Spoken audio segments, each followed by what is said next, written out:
Kui võtta siin mõni küsimus, millega on seotud päris tugevad rahvatunded, väga paljude inimeste isiklikud huvid, valitsuse huvi seoses riigieelarvega, näiteks võtame selle sama pensioni teise samba reformi, siis eks igaüks võib ise mõelda, et mil viisil see tulemus, mis saadakse, on paremini põhjendatud, selgemalt põhiseaduse raamides, selgemini juriidiliselt argumenteeritud, et kas siis, kui seda otsust langetab Riigikohus, nii nagu seda on tehtud praegu, või kui teeks seda mõni muu kogu. Et juhul, kui selles muus kogus on esindatud ka poliitikud, kes on saanud oma sõna juba öelda nii Vabariigi Valitsuses kui Riigikogus,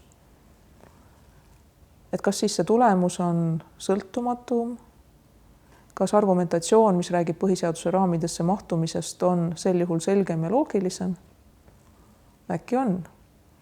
Aga praegu minul küll ei ole siseveendumust, et oleks vajadus Riigikohus ja tema põhiseaduslikkuse järelevalve kolleegium mingi muu organiga asendada selleks, et vähendada siis kohtunike kaldumist poliitikasse. Kohtunike kaldumist poliitikasse ei saa vähendada poliitiliste otsuse tegijate lisamisega sellesse organisse ja samuti ei saa nende otsuste legitiimsust, ma kardan, sel viisil suurendada. Et küll aga tuleb hea seista mu meelest selle eest, et kõik juristi ametipidajad väga selgelt oma tööeetilisi piire tajuksid. Riiki juhib Eestis Riigikogu ja mitte kellelgi meist juristidest minu arvates ei ole oma ametitegevuses õigust asuda valitud rahvaesindajate asemele. Jah, et see on tegelikult huvitav paralleel, sest seesama 18. sajandi mõte sündis Prantsuse revolutsiooni väga suurest umbusust kohtunike vastu ja see ei olnud mitte niivõrd arusaam, et kohtumõistmine ise on kuidagi midagi, mis on kahtlema panev, vaid mõte oli pigem see, et nad on vana korra poolt kuidagi ära määritud või nad toetasid sellist kuningavõimu ja peaks seetõttu. Me näeme selle mõneti kordumist praegu näiteks Poolas ja kogu selle kohtuvõimu kärpimise mõte on seal, ei ole mitte niivõrd väita, et kohtumõistmine on midagi, mis samamoodi ei kuulu riigi juurde, vaid need on kommunistid, on endise korra esindajad, kogu see kohtuvõim on tegelikult määritud endiselt, nad ei käi rahva tahtmise järgi ja nii edasi. Nii et see mõte, et kohtuvõim üldse tuleks kõrvale jätta, juristina on sellega küll väga raske nõustuda. Et võib-olla põhiseaduskohtu puhul see argument on olnud, et need on eripärased kohtuasjad.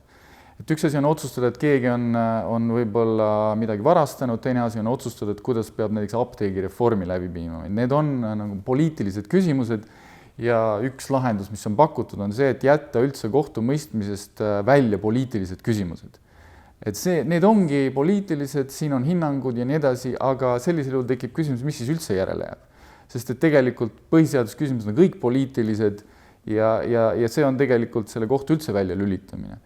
Aga nüüd, et kas seal peaks olema mingisugune eriline lähenemine, mõnes riigis on seda proovitud, Prantsusmaal endised presidendid istuvad samamoodi nii-öelda põhiseaduskohtus ja minule ei ole jäänud mulje, et nad on toonud sinna mingit suurt tarkust.